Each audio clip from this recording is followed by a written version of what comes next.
아멘. 23장 여호수아 23장 24장의 말씀을 보았는데요. 사실 23장과 24장은 하나로 어떻게 보면 이 여호수아의 고별 설교라고 할 수 있고요.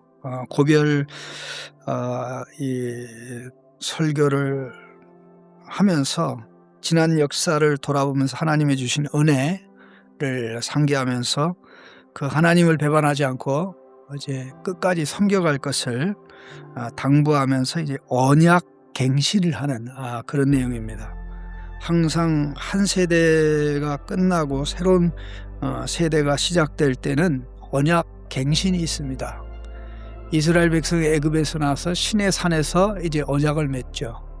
그리고 40년 광야 생활을 마감하면서 이제 아론이 하나님의 부름 받고 또 모세도 하나님의 부름을 받아야 되는 상황에서 모압 평지에서 언약 갱신을 합니다. 왜냐하면 하나님의 은혜는 한 세대로 끝나는 것이 아니라 다음 세대까지, 자식의 세대까지 그렇게 가야 되기 때문에 다음 세대를 이어갈 자들이 언약 갱신의 핵심 세력입니다. 핵심 세력입니다.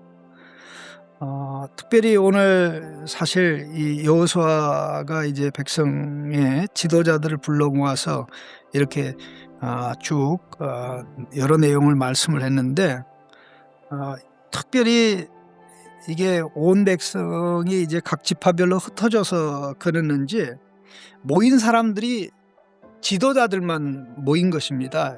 23장 2절에 보면 여호수아가 온 이스라엘 곧 그들의 장로들과 수령들과 재판장들과 관리들을 불러다가 이렇게 되어 있습니다.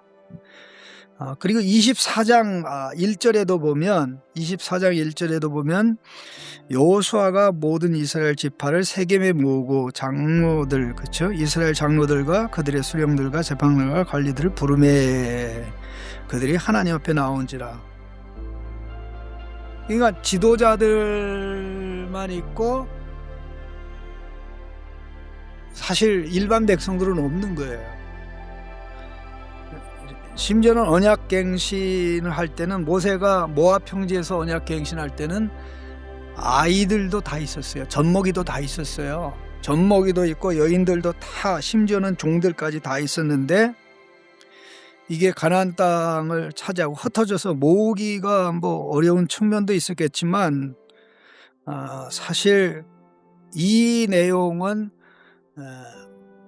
이러한 사실은 사사기의 불행을 예고하는 그런 어떤 측면을 가지고 있습니다. 우리가 여호수아가 모든 부분이 아름답게 끝나지만 여호수아와 그가 죽은 다음에 살아있던 장로들 세대는 오케이. 그러나 그 다음은 불안한데 그 다음에 그 주체 세력이 되는 다음 세대들이 언약갱신의 중심이 되었는데 이게 빠졌던 겁니다.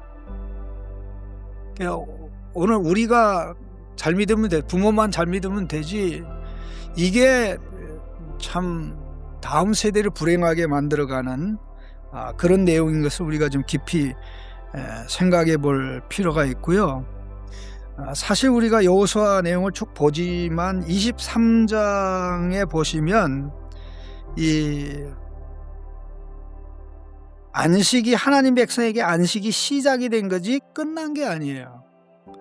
자, 7지파가 각 지역에 이제 내막을 그려서 제비 뽑아서 이제 받았지. 이거 너희들이 가서 살 땅이다. 이런 내용이 이제 앞에 나오는 내용인데 어떻게 됩니까? 이제 그들이 차지한 기록이 안 나와요. 그런데 오늘 본문 23장 5절에도 너희에게 말씀하신 대로 너희가 그 땅을 차지할 것이라. 차지해라. 너희 거야. It's yours. 네 거야. 너희들이 기업으로 준 거야. 그러니까는 너희 기업으로 만들어. 근데 아직 끝나지 않은 겁니다. 7절에도 보면 너희 중에 남아있는 여러 민족들이 있는 거 있죠. 그리고 앞으로도 하나님께서 쫓아내실 것이다. 그렇게 하는데 12절에 너희가 만일 돌아서서 너희 중에 남아있는 이민족들을 가까이하여 더불어 혼인하여 서로 왕래하면, 참 이 하나님이 주시는 만큼 다 누리죠. 그러니까 가나안의 안식이 시작이 됐는데 가나안 안에서조차 안식이 완성이 안 된 거예요. 가나안은 온 세상의 축소판입니다. 가나안은 이 하나님의 영원한 안식의 지상 모델이거든요. 하나님의 영원한 안식의 지상 모델인 그 가나안 땅조차 하나님의 안식이 시작이 된 거지 완성이 안 됐다는 거는 사실 무엇을 의미하냐면요, 이스라엘 백성이 할 일이 많이 남았다는 것입니다.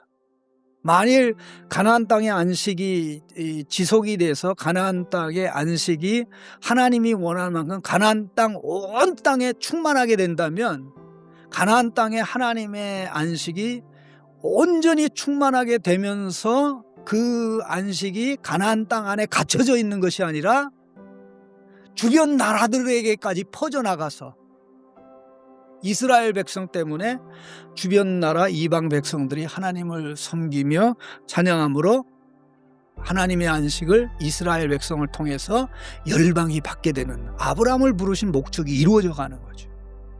근데 그게 되어져 있지 못했다 하는 거고, 그러니까는 그 안식은, 시작된 안식은 계속해서 이제 하나님 말씀을 따라감으로 확대되고 심화되는데, 여호수아는 그걸 굉장히 부정적으로 본 겁니다. 여러분들이 내가 죽은 다음에 잘못될 것 같다. 그러면서 이제 언약 갱신을 하는 가운데 하나님을 섬길 거냐, 족장들이 부름받기 전에 저 유브라이드에서 섬겼던 그 신을 섬길 거냐, 아니면 너희 조상들이 애굽에서 섬겼던 신을 섬길 거냐, 아니면 가나안 땅, 여러분들이 살고 있는 가나안 땅의 사람들이 섬기는 신을 섬길 거냐, 아니면 너희 조상들을 불러서 지금까지 역사하고 인도하는 여호와 하나님만을 섬길 거냐. 택해라. 그때 이제 지도자들은 우리가 결코 다른 신을 택하는 일은 없을 것입니다, 여호와는. 그러면 말로만 하지 말고 지금 당장 너희들 가운데 이방 신들이 있으니까 이거 빨리 정리해.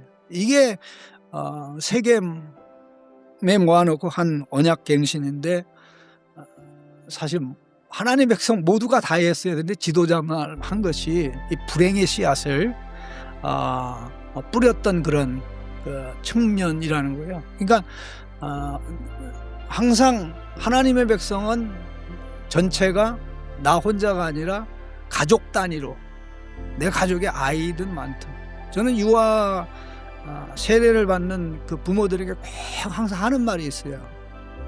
자식에게 하나님 노릇해라.